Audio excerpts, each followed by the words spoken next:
Hey guys, our article was Protein Requirements and Supplementation in Strength Sports by Fifi, Chase, and Carlos.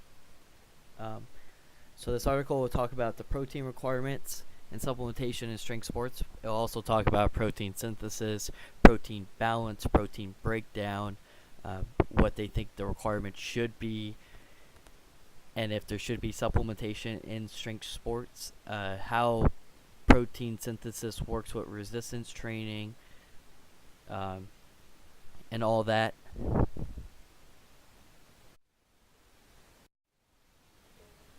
Okay, this figure shows a schematic representation of skeletal muscle protein turnover and other muscle-specific metabolic fates of amino acids.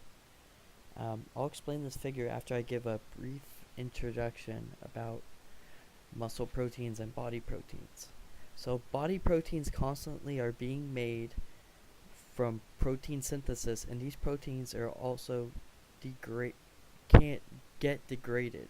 This constant turnover of protein calls for a mechanism of steady maintenance. Our body needs to get rid of the damaged and dysfunctional proteins with new ones.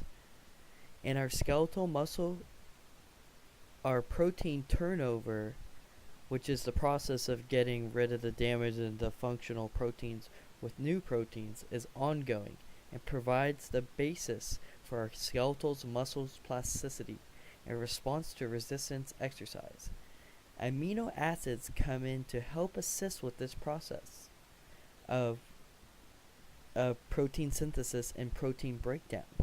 The amino acids are reused, but this recycling process is extensive and not 100% effective. The amino acids that we lose from skeletal muscle are usually oxidized or converted to glucose.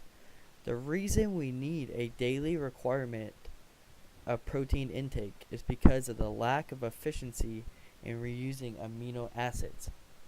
So this figure shows the muscle proteins going in and coming out. So you can see the breakdown and the synthesis of amino acids to muscle proteins. You can also see the amino acids the muscle proteins going in, which is the breakdown, which goes to amino acids, and then amino acids going to our muscle and blood.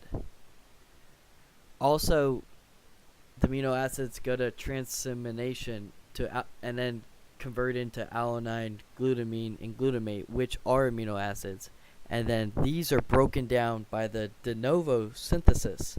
The de novo synthesis is the synthesis of complex molecules from simple molecules such as sugars or amino acids. The purpose of this review article was to examine if strength-trained athletes are required to consume supplements for optimal muscle growth and strength gain. This study found that there is no evidence to support extra protein for strength-trained athletes. They actually recommended just to stay with the general population guidelines of 12 to 15% of protein, which could be a surprise for strength-trained athletes, because a lot of strength-trained athletes consume probably 1 gram of protein per pound of body weight. So a lot of strength-trained athletes probably do not listen to this guidelines of the general population intake.